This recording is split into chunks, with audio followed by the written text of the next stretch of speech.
आज हम बात करेंगे इस लेक्चर में स्टॉक मार्केट के बारे में।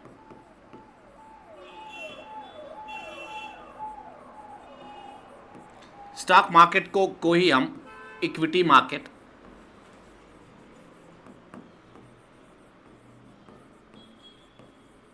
या शेयर मार्केट कहते हैं।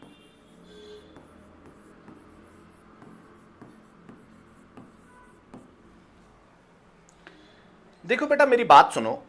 ये जो मार्केट की बात मैंने की, मैंने बोला मार्केट, शेयर मार्केट। तो मार्केट क्या होता है? मार्केट में जब हम जाते हैं, कोई चीज या तो खरीदते हैं या तो बेचते हैं। और जो स्टॉक मार्केट में जो चीज खरीदी जाती है या बेची जाती है उसको बोलते हैं शेयर या स्टॉक। अब देखो, आप शेयर मार्केट में शेयर खरीदने या बेचने जाते हैं तो इसका मतलब ये जो शेयर मार्केट है इट्स अ टाइप ऑफ ए मंडी। और इस मंडी में खरीद फरोख्त किस चीज की होती है? शेयर्स की होती है। अब ये शेयर क्या होता है मैं आपको बताता हूं। आपके पास एक कंपनी है, एक अगेन अंडरस्टैंडिंग के लिए एक हाइपोथेटिकल कंपनी में लेता हूं। इसका नाम है, इस कंपनी का नाम है एलिमेंट। इस एलिमेंट कंपनी को पैसा चाहिए, तो इसके पास दो तरीके होते हैं। या तो ये बैंक पे लोन लेगा, ये कंपनी बैंक पे लोन लेगी, जो इन पे कर्जा रहेगा जिस पे उनको इंटरेस्ट देना पड़ेगा, या ये शेयर्स फ्लोट करेंगे। शेयर्स फ्लोट करने का मतलब क्या है? शेयर्स फ्लोट करने का मतलब है कि ये अपने कंपनी का कुछ हिस्सा जनरल पब्लिक को बेच देते हैं और उस जितना ये पोर्शन अपनी कंपनी के जितने शेयर से मार्केट में ऑफर करेंगे लोगों को, उतने हिस्से के वो लोग इस कंपनी के ओनर बन जाते हैं। हर किसी कंपनी की कोशिश होती है कि 51% शेयर उनके पास रहे ताकि डिसीजन मेकिंग पावर्स उनको अपने पास रहे। अब ये कंपनी एलिमेंट है, इसने डिसाइड किया कि ये अपने 1000 शेयर्स मार्केट में बेचना चाहती है at the rate of 5 rupees per share.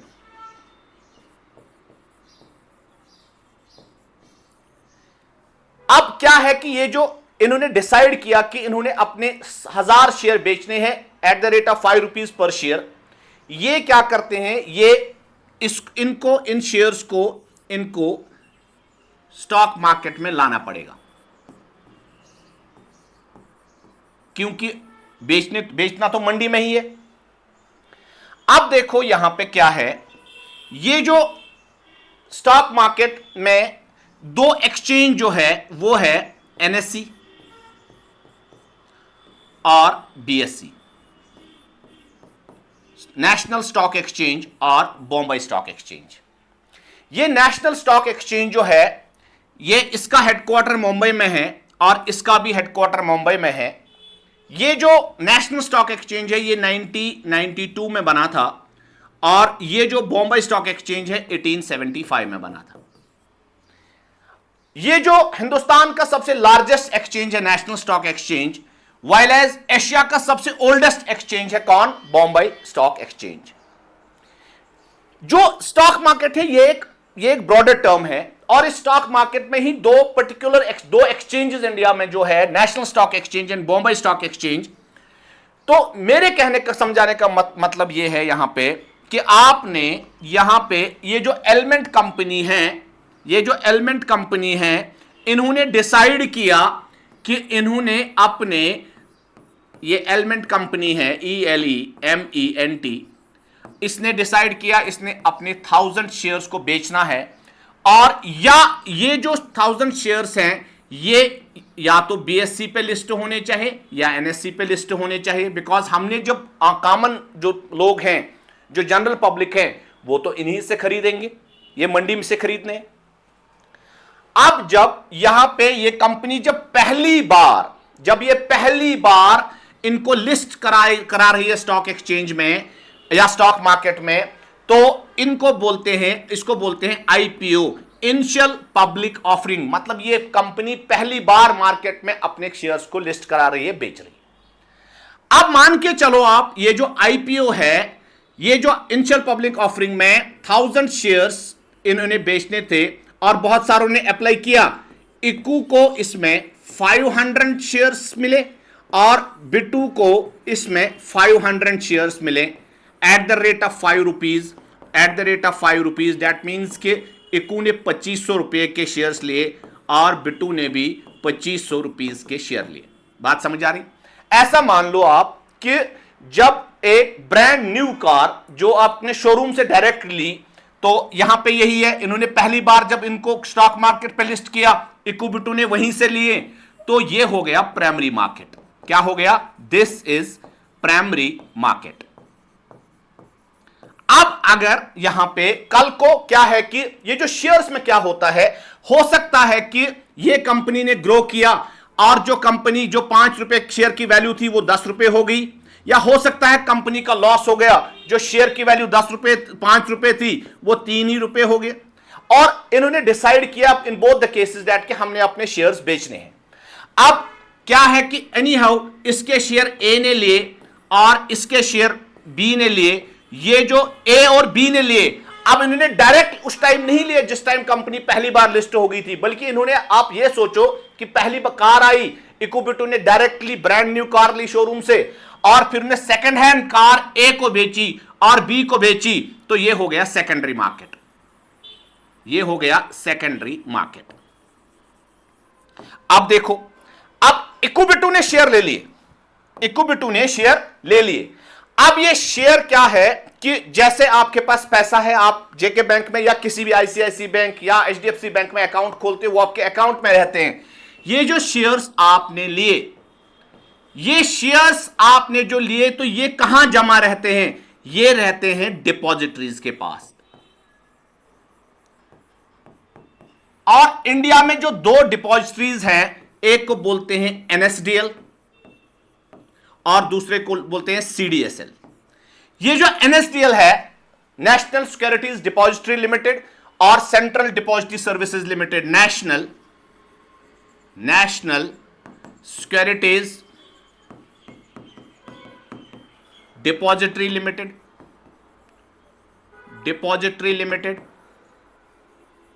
और इसको बोलते हैं सेंट्रल डिपॉजिटरी सर्विसेज लिमिटेड।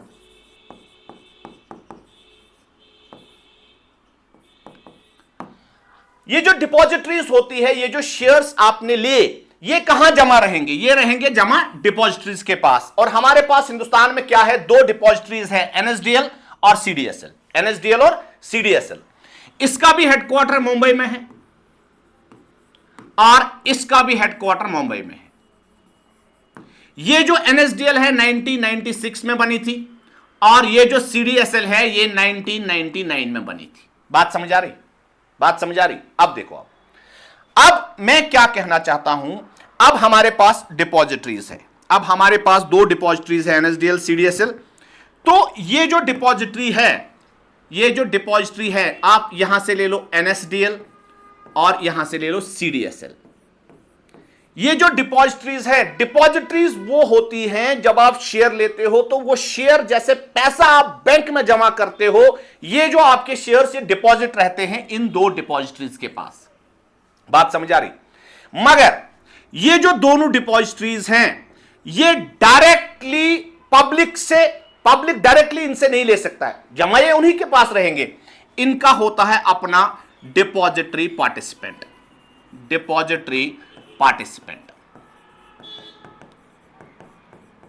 और इसका भी अपना होते हैं, क्या होते हैं? Depository participant. अब आप बोलेंगे सर ये डिपॉजिटरी पार्टिसिपेंट क्या होता है? ये डिपॉजिटरी पार्टिसिपेंट डिपॉजिटरीज और जनरल पब्लिक और डिपॉजिटरीज के बीच में इंटरमीडिएरी होते हैं, मिडलमैन्स होते हैं। पब्लिक मतलब क्या? मतलब जैसे मैंने पहले बोला था एलिमेंट कंपनी के शेयर लेने हैं, तो ये जो जनरल पब्लिक है, ये इन डिपॉजिटरीज के पास अपना डीमैट अकाउंट खोलती है। डीमैट अकाउंट इस डिपॉजिटरी के पास भी खोला डीमैट अकाउंट, कि मैंने शेयर लेने हैं, सबसे पहले मैंने अपना डीमैट अकाउंट खोलना है, वो ऑनलाइन होता है। डीमैट अकाउंट इसलिए कि डीमेटेरियलाइज्ड फॉर्म, मतलब इलेक्ट्रॉनिक फॉर्म में ये शेयर्स ले सकते हैं, बेच सकते हैं, खरीद सकते हैं, वैसा अकाउंट मैंने खोलना है। ये जो हमारे पास NSDL है, नेशनल सिक्योरिटीज डिपॉजिटरी लिमिटेड, इनके पास अभी 278 डिपॉजिटरीज इनके साथ रजिस्टर है, 278 डिपॉजिटरीज इनके साथ रजिस्टर है। और यहां पे जो CDSL के साथ 599 डिपॉजिटरीज एसोसिएट है, 278 डिपॉजिटरी पार्टिसिपेंट्स एसोसिएट है NSDL के साथ, और 599 डिपॉजिटरी पार्टिसिपेंट्स एसोसिएट है CDSL के साथ। और जो डिपॉजिटरी पार्टिसिपेंट्स एसोसिएट NSDL के साथ हैं, उनकी जो मिनिमम वर्थ होनी चाहिए, मिनिमम नेटवर्थ वो होनी चाहिए 3 करोड़ रुपीस। वाइल एज जो डिपॉजिटरी पार्टिसिपेंट्स एसोसिएट है CDSL के साथ, उनकी जो मिनिमम नेटवर्थ होनी चाहिए, मिनिमम नेटवर्थ वो होनी चाहिए, दैट इज 2 करोड़ रुपीस। बात समझ आ रही? अब देखो यहां पे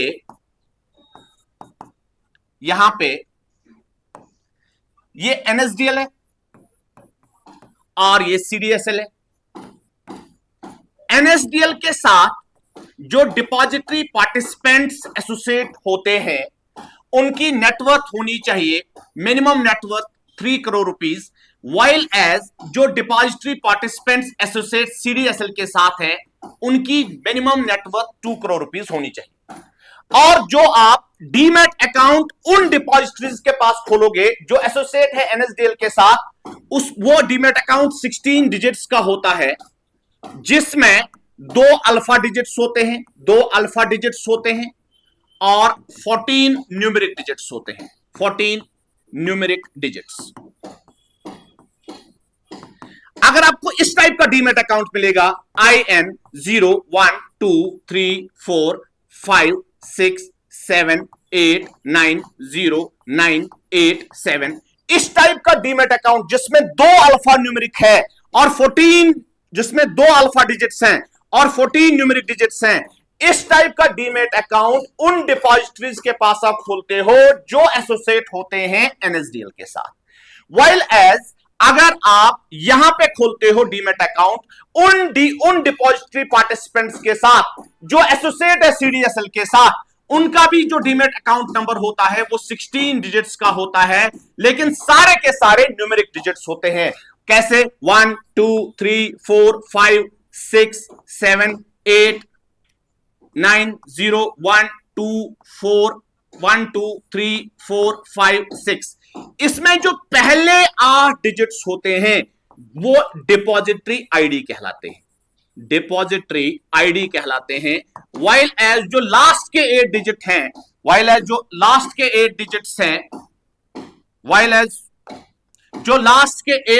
हैं, ये क्लाइंट आईडी कहलाते हैं। बात समझ आ रही? तो मैं आपको बोल रहा हूं NSDL के साथ जो डिपॉजिटरी पार्टिसिपेंट्स एसोसिएट है, उनकी नेटवर्थ 3 करोड़ रुपीस होनी चाहिए। जो इन डिपॉजिटरी पार्टिसिपेंट्स के पास आप डीमैट अकाउंट खोलोगे जो एसोसिएट है NSDL के साथ, वो आपका जो 16 डिजिट का अकाउंट डीमैट अकाउंट मिलेगा, उसमें 2 अल्फा डिजिट्स होंगे और 14 न्यूमेरिक डिजिट्स होंगे। और इस टाइप का जो डीमैट अकाउंट खुलेगा वो होगा उन डिपॉजिटरीज का जो एसोसिएट है NSDL के साथ, वाइल एज जो डिपॉजिटरी पार्टिसिपेंट्स एसोसिएट है CDSL के साथ, उनकी मिनिमम नेटवर्थ 2 करोड़ रुपीस होनी चाहिए। उनके पास जो डीमैट अकाउंट आप खोलोगे उसमें 16 डिजिट्स होते हैं और सारे के सारे क्या होते हैं? सारे के सारे होते हैं न्यूमेरिक डिजिट्स, जिसमें पहले 8 डिजिट्स डिपॉजिटरी पार्टिसिपेंट को रिप्रेजेंट करते हैं, कहलाते हैं, और सेकंड जो 8 डिजिट्स हैं वो क्लाइंट आईडी कहलाते हैं।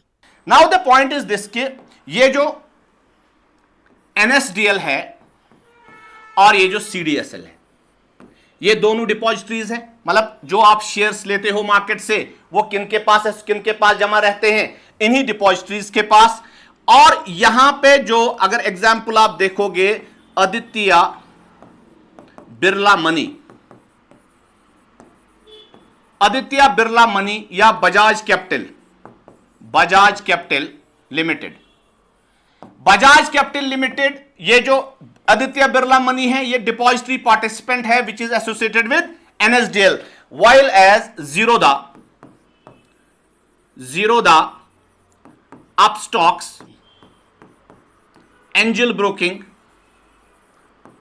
ये डिपॉजिटरी पार्टिसिपेंट्स हैं जो किसके साथ रजिस्टर है, ये रजिस्टर है सीडीएसएल के साथ। बात समझ आ रही?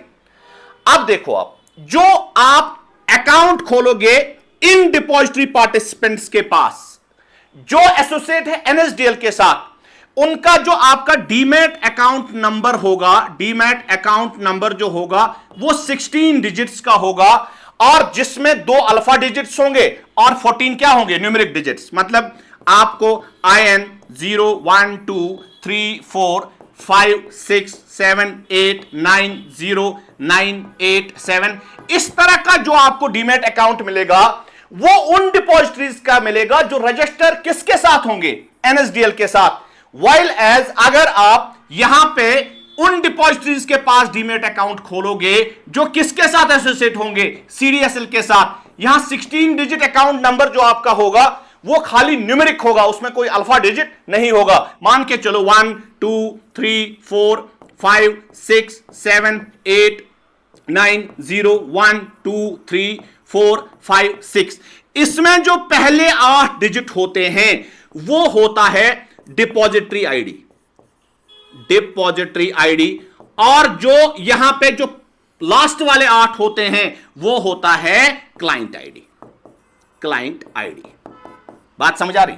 अब देखो, आप मैंने बोला आपको ये जो एनएसडीएल है, एनएसडीएल जो है डिपॉजिटरी है, सीडीएसएल भी डिपॉजिटरी है, डायरेक्टली ये पब्लिक के साथ डील नहीं करते हैं, बल्कि इनके मिडलमैन, इंटरमीडिएट में होता है डिपॉजिटरी पार्टिसिपेंट। उस डिपॉजिटरी पार्टिसिपेंट के पास आप क्या खोलोगे, अपना डीमैट अकाउंट, और जो डिपॉजिटरी पार्टिसिपेंट्स एसोसिएट है एनएसडीएल के साथ, उनका जो अकाउंट डीमैट अकाउंट नंबर होता है वो 16 डिजिट का होता है, जिसमें पहले 2 अल्फा डिजिट्स होते हैं और बाद के 14 डिजिट्स न्यूमेरिक होते हैं। व्हाइल एज जो डीमैट अकाउंट आप खोलोगे उन डिपॉजिटरी पार्टिसिपेंट्स के साथ जो एसोसिएट है किसके साथ, सीडीएसएल के साथ, वो 16 डिजिट अकाउंट नंबर होता है, जिसमें सारे के सारे डिजिट्स क्या होते हैं, न्यूमेरिक होते हैं, और पहले 8 डिजिट जो होते हैं वो डिपॉजिटरी आईडी कहलाते हैं, और नेक्स्ट 8 डिजिट जो होते हैं वो क्लाइंट आईडी कहलाते हैं।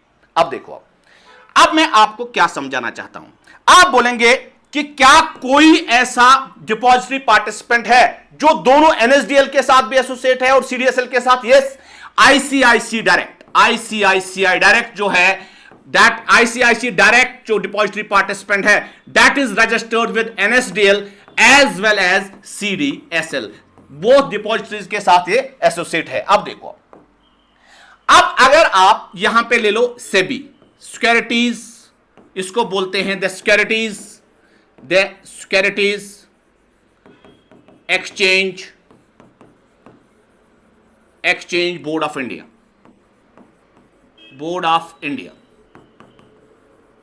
ये securities exchange board of India, जैसे आरबीआई टॉप पे सारे बैंक्स को क्या करता है, मॉनिटर करता है, उनके रूल्स बनाता है, ये इसके जो स्टॉक मार्केट जो है, जिसकी डिटेल आपको मैंने बताई, ये जो स्टॉक मार्केट है इसको रेगुलेट कौन करता है, यही सेबी करता है। ये सेबी जो है, सेबी 1988 में बनी थी, और इसकी जो पेरेंट डिपार्टमेंट जो इसको देखता है वो है मिनिस्ट्री ऑफ फाइनेंस, और इसका भी जो हेडक्वार्टर है वो कहां है, मुंबई में। बात समझ आ रही? ये जो securities exchange board of India है, ये स्टॉक मार्केट को रेगुलेट करता है, मतलब स्टॉक मार्केट में ट्रेड जो हो फेयर हो, कोई हैंकी फेंकी ना हो, उसके लिए रूल्स कौन बनाता है, SEBI, the securities exchange board of India. अब ये स्टॉक मार्केट में मैंने आपको बोला हमारे पास 2 एक्सचेंजेस हैं इंडिया में, नेशनल स्टॉक एक्सचेंज और बॉम्बे स्टॉक एक्सचेंज। ये जो नेशनल स्टॉक एक्सचेंज है, it is largest exchange of India, while this is the oldest exchange of Asia. ये जो यहां पे इस देखो, नेशनल स्टॉक एक्सचेंज के पास जो डिपॉजिटरी नेशनल स्टॉक एक्सचेंज के साथ एसोसिएट है वो है एनएसडीएल, और जो बीएसई यहां पे इसके साथ, जो बीएसई के साथ वो है सीडीएसएल। अब देखो, इसके अपने डिपॉजिटरी पार्टिसिपेंट्स होंगे which will act as an intermediate between depository and public, और इसके भी अपने डिपॉजिटरी पार्टिसिपेंट्स होते हैं जिनकी एग्जांपल मैंने आपको बोली, which will act, this depository participant will act as an intermediate between general public and this depository. बात समझ आ रही? ये जो एनएसडीएल है it should be registered with Sibi.